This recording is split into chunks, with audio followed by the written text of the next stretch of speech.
mindset and the will and desire to do it as it relates to legal business development? Yeah, I think with legal business development, I mean, you really have to be intentional. For most lawyers or attorneys, we have day jobs, myself included. We are lawyers and attorneys, and on many cases, those are also night jobs.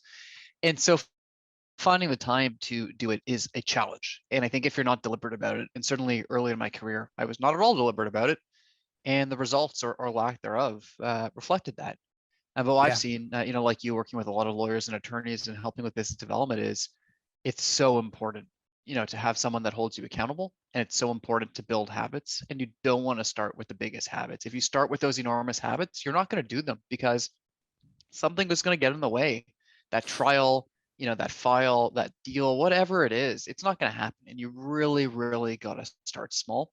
And that's what we found works. If you start small, or what we call it stupid small, you can get stuff done. And more importantly, you can build habits. And that is the key with business development is being intentional about it and building habits and doing stuff that where it feels good and isn't a chore. And if it Yeah. feels like a chore, you're doing the wrong kind of business development.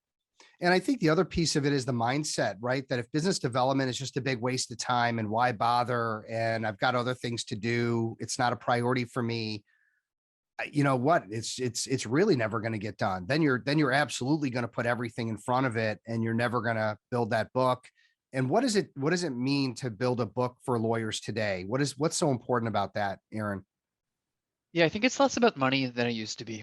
And, when I look at people who were, I guess, mentors or whatever you want to call them, for me when I was starting out and talking to them about business development, it was pretty much always about money.